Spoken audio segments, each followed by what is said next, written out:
So today we'll do the novel Their Eyes Were Watching God by Zora Neale Hurston. Alright? It's a novel written in 1937. It is told from the third person omniscient point of view. Remember that it is told from third person omniscient point of view. Within this point of view, Jenny tells a story to Phoebe. Jenny is the protagonist, alright? And Phoebe is her best friend, her trusted confidant. Now let's come to the main characters. Before we jump into the story, let us learn about the main characters. Jenny is the protagonist of this novel. She is a strong-willed woman with mixed white and black ancestry. Now how did she get white and black ancestry? Because her mother, Leafy, was raped by Leafy too belongs to a white and black ancestry, okay? And Leafy was raped by this white school teacher. And that is how Jenny is African American. Phoebe is her friend. Phoebe is a resident of Eatonville, alright? Eatonville, Florida. And she is Jenny's best friend.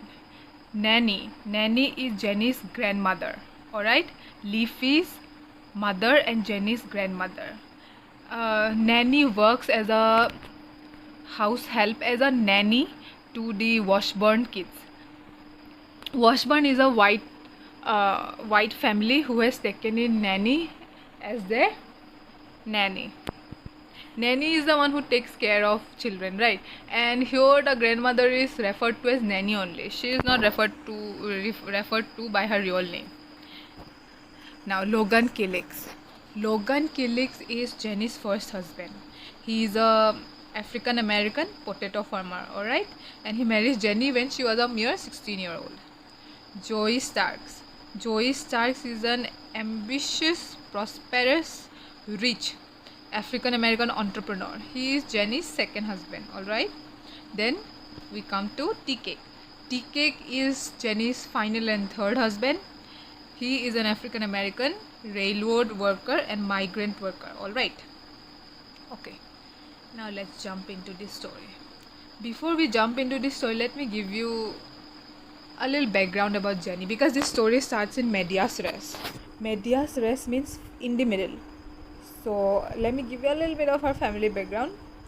Okay, so in her grandmother's time, Nanny's time, slavery was still prevalent. Okay, so she being from an African origin, she became automatically a slave, all right? So she was a slave. She worked under this white plantation owner who raped her, and as a result of that rape, Leafy was born. And after Leafy was born, Nanny ran away with Leafy to another place to raise her, alright? Okay, now when Leafy was just 17 years old, the same tragedy befell her. She was raped by a white school teacher, and out of that rape, Jenny came into this world, okay? But as soon as Jenny was born, Leafy was not ready to take the responsibility of Jenny, alright? And then she left Jenny in the arms of Jenny's grandmother, and thus her grandmother has raised Jenny. Okay, now let's jump to this story. This story begins with Jenny coming back to Eatonville, alright? Now in Eatonville, she has this friend Phoebe. Okay, now actually she has come back to Eatonville after a year and a half.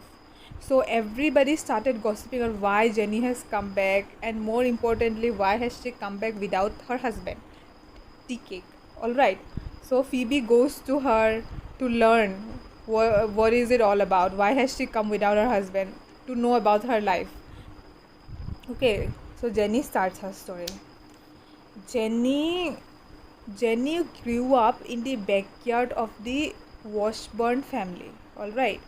Nanny, her grandmother Nanny, used to take care of the Washburn children, right?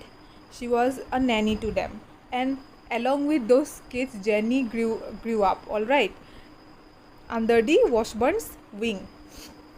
And this is why she was ignorant of her African American ancestry till she was a 6-year-old. Only after she turned 6, she learned that she is not a white kid. In fact, she has a whole different legacy. She has a whole different baggage behind her. Okay.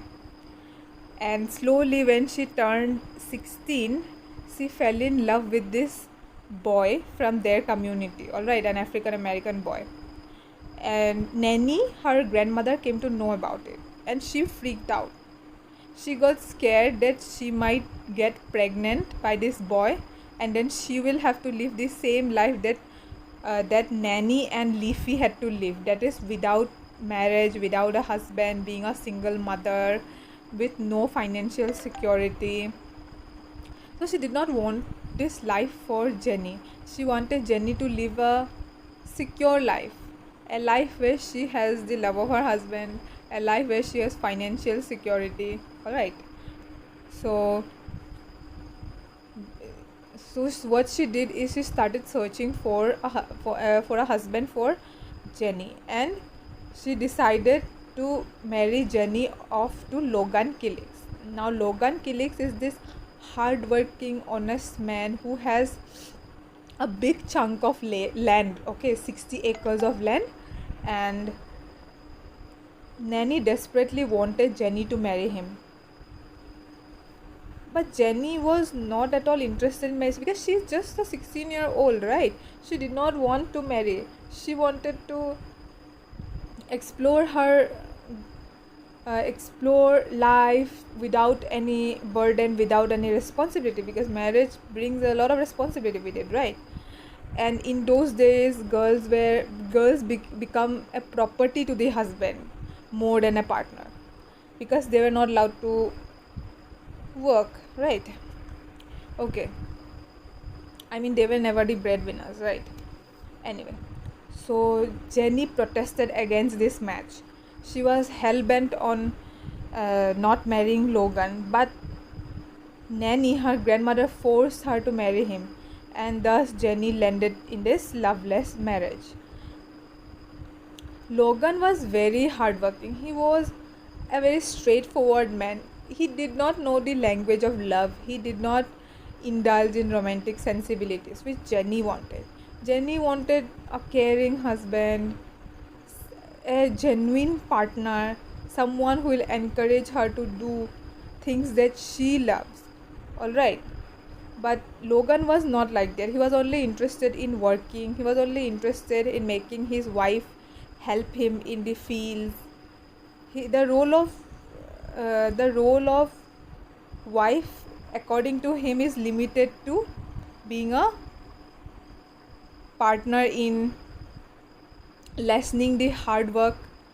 Okay, so Jenny was never into him, and she tried to love Logan, but she couldn't. Alright, and then in a mere 3 months, the marriage got over. Now, how did this marriage got over? A handsome guy, Joey Starks, came into her life. A well-dressed, ambitious entrepreneur came into her life. So Joey Starks seduced Jenny. Okay, she promised her everything that Logan could never give her in her life. Alright, and she left town with Joey, and they went to Eatonville, and in Eatonville they got married, and they set up a store where they both worked. But Joey was he was very ambitious, and he wanted an authority position in the society, so he worked more in order to get that position, and he did also. After a few years, he became the mayor of the town, and she became the wife of the mayor, which is such a privileged position, right? But professionally, Joey was very successful, but their conjugal life was not happy, because after a few years he became very dominant, he became very possessive, and Jenny did not like it at all. He used to dominate her, and he used to monitor every action. She was under constant scrutiny. He would He would stop her from doing things that she likes. He would stop her from talking to certain people. I mean, she can't do anything without his permission. She was literally in his clutch. Okay, she felt suffocated. She started shriveling. She became very unhappy in this marriage, and she wanted to get out of this marriage, but she couldn't because her husband became a mayor, right? And he's a very powerful man now, and she did not want to turn him against her, okay. So she did stay in that marriage no matter how unhappy it was. And after 20 years of living in this rotten marriage, Joey Starks died, and his death brought relief, liberation to her instead of sadness. She, more than mourning, she felt at peace. She felt like she got her life back, and now she finally in her life she can do whatever she wants, and she doesn't need to fear any man in her life. And being a mayor's wife, she holds a considerable amount of money, considerable amount of land, right?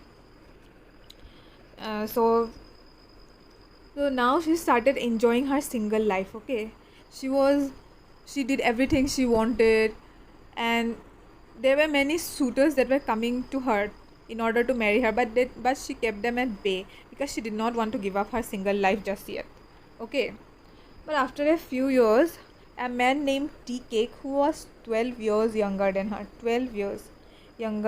came to her life. Okay,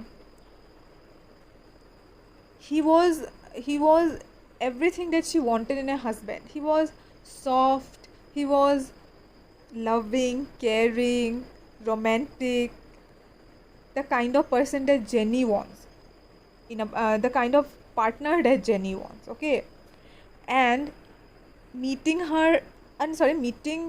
Tea Cake, her perception of love changed. She felt that for the first time in her life, she knows what true love feels like, and she was in the cloud nine. And so she got married to him, even though he was 12 years younger than her, and he was a migrant worker. He was an African American migrant worker. So after they got married, they moved to Everglades, where he works as a migrant worker. So they were living this. So she left Eatonville and came to Everglades. And now in Everglades, they started living a happy life. Alright, a happy conjugal life. So Tea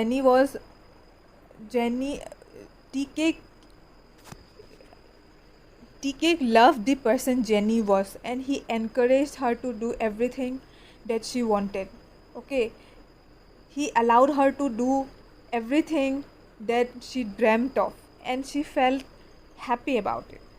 But unfortunately, this happy time was not to last long. After only a short amount of time, a ferocious hurricane hit their place. Okay, and in order to save themselves from the hurricane, they were climbing uphill, and during the process, a mad dog came across Jenny, and the dog was trying to attack her. Her husband Tea Cake, in the process of trying to save her, he got bitten by the dog, and gradually he turned mad. After a few days, he turned mad. Now Jenny's happy conjugal life has come to a stop, because now she has to live with a lunatic, and sometimes he even went to the extent of attacking her, alright, physically harming her, because he lost his reason. He doesn't know what is right and what is wrong now. He can't differentiate. He completely lost his sanity. So it was very difficult for Jenny to live with him. And once what happened, he went to the extent of trying to kill her. And Jenny, in an attempt to rescue herself, in an attempt to defend herself, she shot Tea Cake. Alright, she killed her third husband, Tea Cake.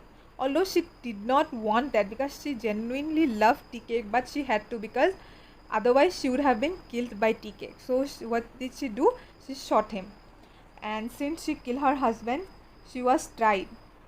Alright, she was arrested, she was tried, but she was acquitted. She was acquitted of murder because because she did not do it intentionally, right? She did not do it intentionally, and that is why she was given freedom. And after burying Tea Cake, she came back to her home at Eatonville. And in Eatonville, she was, and that is why she has come to Eatonville without her husband. And this is the story she tells to Phoebe, and Phoebe finally understands what happened to her in the course of this 1.5 year that she stayed with Tea Cake. Okay, so that is how this story ends. So if you want an analysis of this story, just comment below and I'll give you a detailed analysis of this story. Okay then.